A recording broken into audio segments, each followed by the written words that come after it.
What's going on? So I just woke up, was having coffee, and I shared this clip of Eminem with where he's kicking off two girls from the stage that are like underage, and it kind of reminded me of of why I don't like I don't really have a preference for people that act like Eminem or the origin story, and then I seen like a video clip of Brittany Murphy who worked with Eminem, and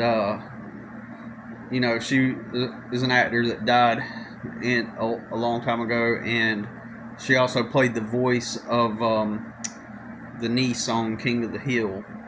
Okay, so anyway, she starred in the 8 Mile movie with Eminem, and those reminded me. Let's see, when I was growing up, there was uh you know, there was still a difference with like black culture, and you know, they had their own style, right? They had their own look, and you know, uh,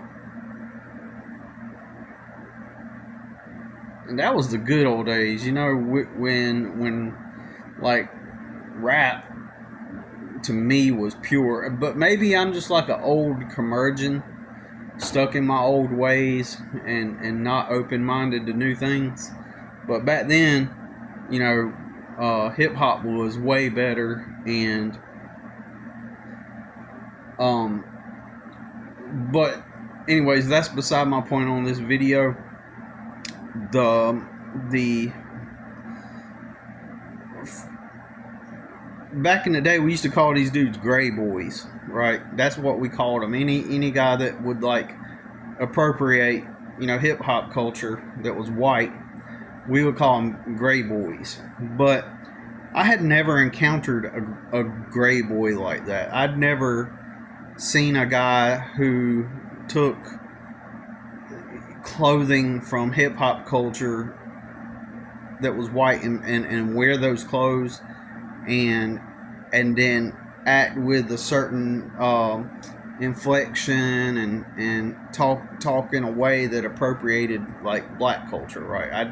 I'd never seen that in my life. Back then, the predominant music was rock music, right? And then it was right on the with in 1992 with like Nirvana becoming popular. It was like grunge began, right? But up to that point, it was like I remember when Nirvana first came out, and I remember how most dudes just were, either regular dudes, that wore generally t-shirts and pants and shorts, like just regular clothes, I guess.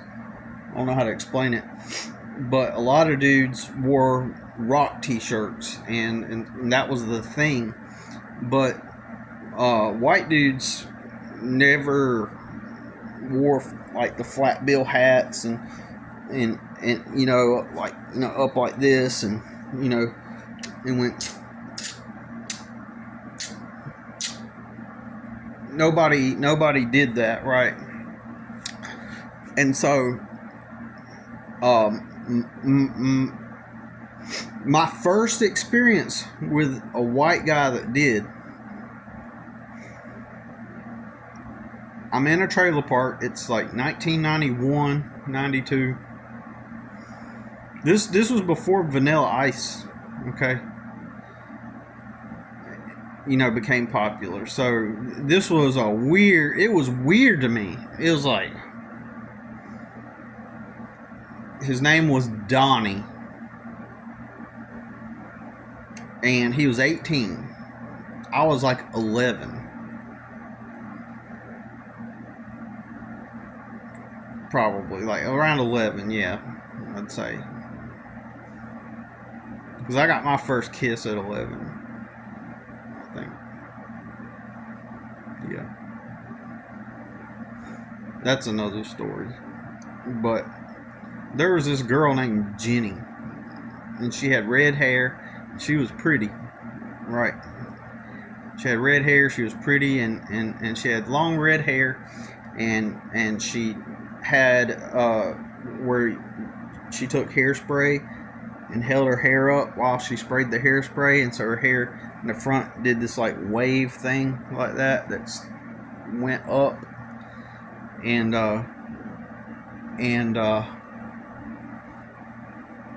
and I wanted to hang out with her, and I liked her, and when I first met her, now this is probably not a good thing now, but as an 11-year-old, hanging around this pretty redhead, like, um, she one time she goes, I this is what started making me want to hang out with her. Actually, I mean, this is gonna be real with you. Like, she showed up one day. We were hanging out with some kids, and she was like, I think we need to like teach all the boys how to kiss. So I was like enamored, and I thought maybe I was gonna get to kiss this pretty girl. Well, anyways, this is my first encounter with the pretty girl who likes the bad boy, right? Anyways, so this Donnie character, when I first met him, she liked this Donnie guy, and it conflicted in my head because he was a total loser. It did not make sense in my mind. Like, my brain just was not computing, understanding why she liked this guy, right? But when I first met him, he dressed like a black dude. That's how I perceived it in my head. Like, this guy that's weird. It's kind of weird, and he acted like kind of like mean, kind of like like he was smoking a cigarette. He was smoking a cigarette, and then in my early memory, and I don't know if it was the same day or what not, but someone said, "Oh, he smokes weed," and he's going into a trailer over there to go do some cocaine, and sure enough, like, I guess I was with that girl Jenny and some other kids and stuff, and he's like being mean to her. I did not like that, right? That wasn't right. In my head, I was like, that's bad, and he went into the trailer, and sure enough, somehow in my memory, I vaguely remember like seeing the table and the other dude he was hanging out with, and he was gonna go in there. They were gonna go get high, and he was gonna. I don't remember if I actually seen the cocaine and seen him doing it, but I remember him closing the door to the trailer, and then the next thing I know, I remember the girl Jenny crying. She's sitting in the middle of the road. He's 18, she's 14. She's crying, and she's like all crying, and it conflicted with my mind why she wanted that, why she even liked this dude. Like, it didn't make sense to me, right? So, weirdly, interestingly, up to that point, I had positive experiences with the black people. That, I had a black friend in one of my neighborhoods I lived in. Before that trailer park, I lived in a house my parents rented a house, and I had a friend named Reginald, and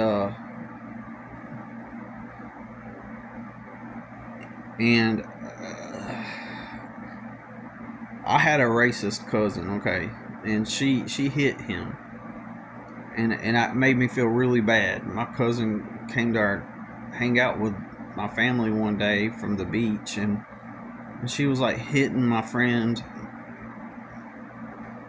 calling him the N word, and it made me really sad. I didn't feel like I could do anything about it, and I liked hanging out with him and his family. I liked how his house smelled, and his bigger brother or cousin or somebody was doing backflips, and I always wanted to learn how to do a backflip.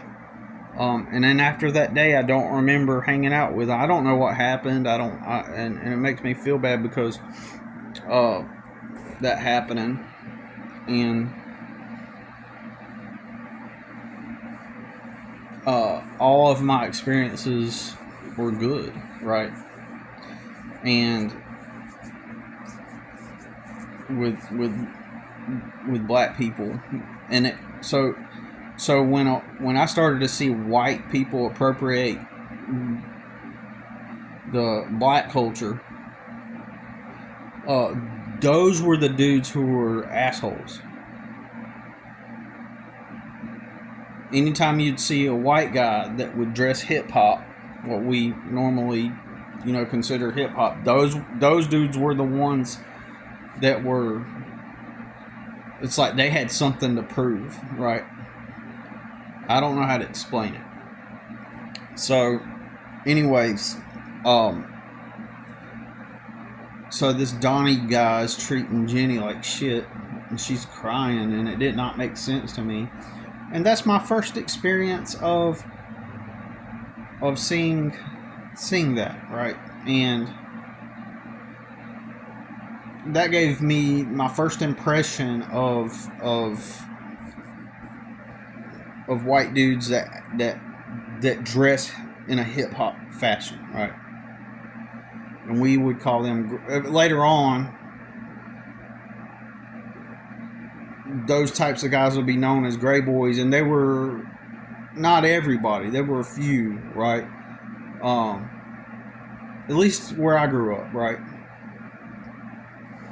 It was not common, and they stood out, and they were kind of a caricature. They were made fun of in a way. Like people were like, "Look at him," and they would say, "He thinks he's black." That's why if you look up Howard Stern Eminem interview, there's a caller that calls in that says, "You try it black," like that's why they were talking that way, right? So, because that's the way people perceived it back then. Like people perceived it that you're trying to be black.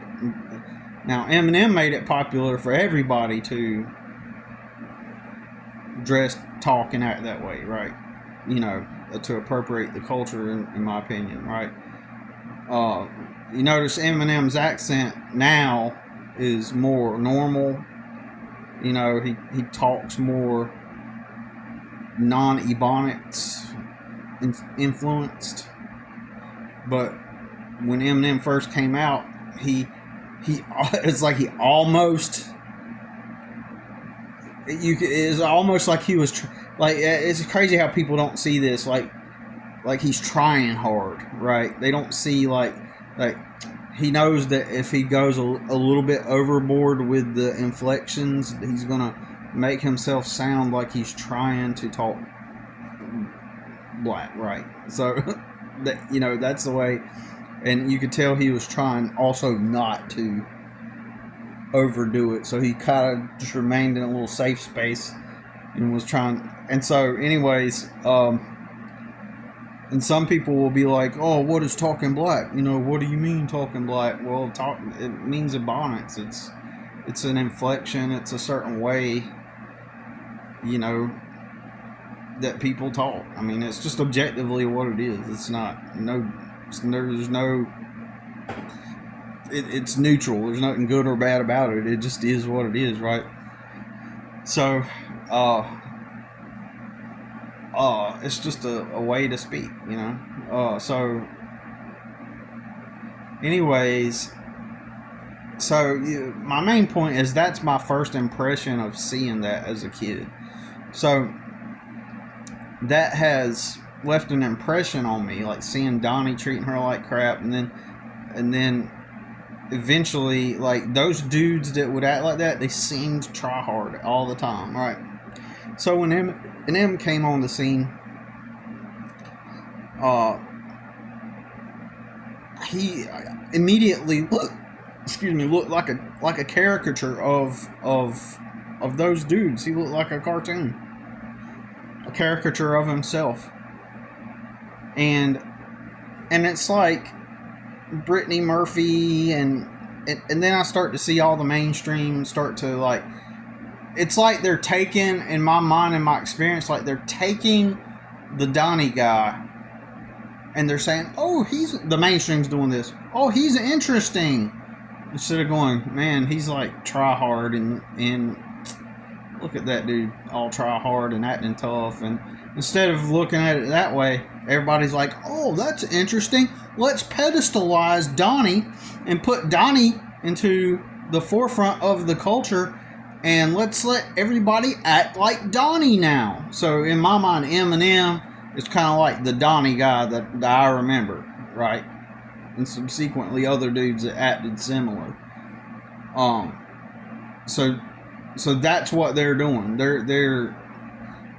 And so Brittany Murphy was like in the interview talking about how like, oh yeah, I loved working with Eminem.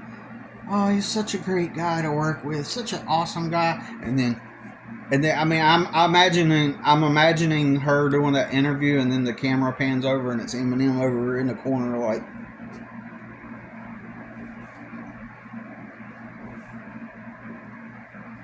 Like I imagine a Donnie type. I imagine so then, you know, Eminem obviously he comes out with these songs that depict himself as this bully, right? Effectively, in a lot of his music, you can't deny that. He sounds like a punk, not a tough guy, but he just sounds like he sounds like he is. And I get it. It's about causing controversy so that you become famous. I get it. But he sounds like a bully punk ass bitch, like Donnie to that girl, right? So he reminds me of that. He doesn't remind me of this awesome lyricist wordsmith who just has all this talent, and look at the way he puts his words together, and he's so interesting and novel and cool. I don't view him that way. He looks like a punk. Like a punk, the same type of punk that would go around messing with people or treating people like shit and then going and doing drugs, and that's what he reminds me of. Not a confident person who's being attacked by everybody. You notice nobody even attacked Eminem. He just came out with music that assumed everybody was attacking him, and therefore he's replying to all these attacks. That's his response to all the attacks for judging him. You've never been judged. Nobody's saying that crap, but you come out of the gate talking about how, oh, now everybody's judging me and this is my song about it. You know, it's really.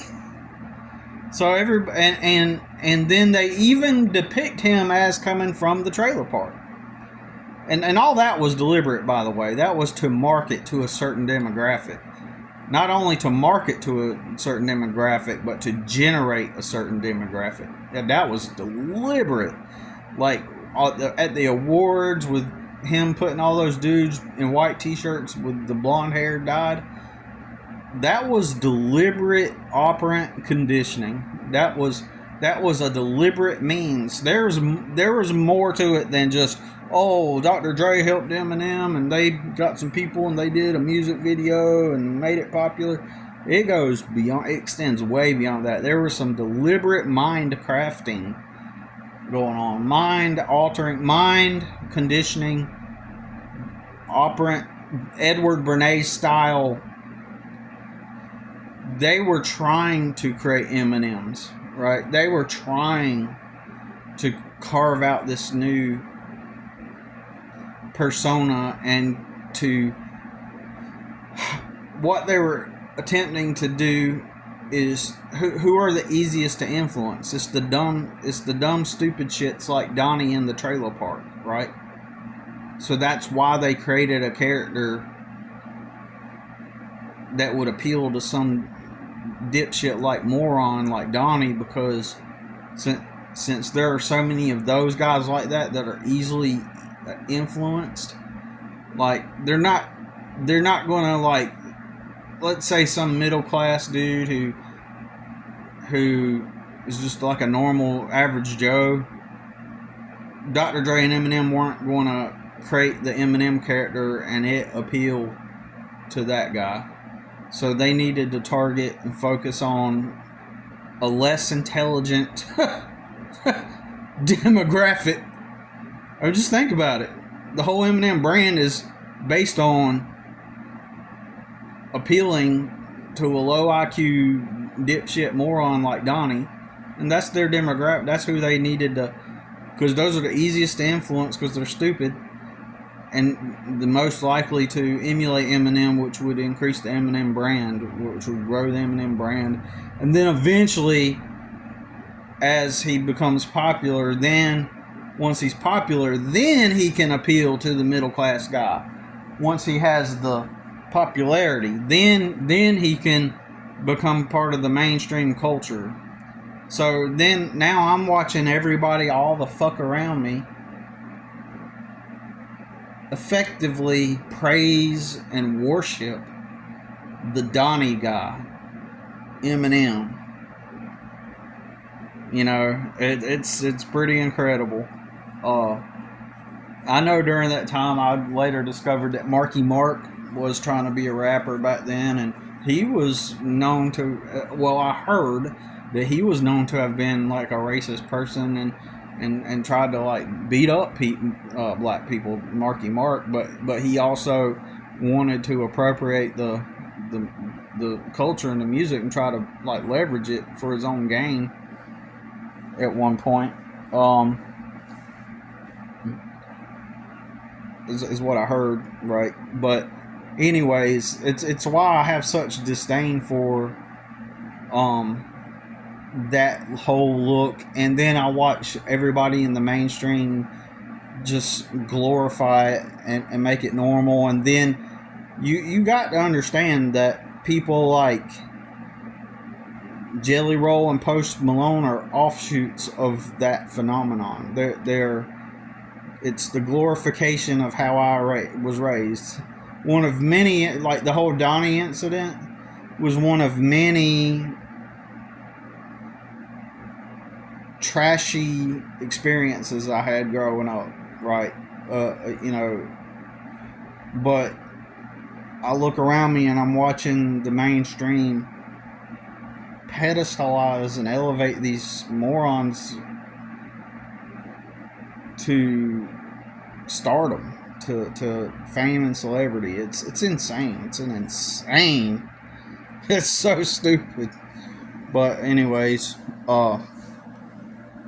jeez, that's all I gotta say about it.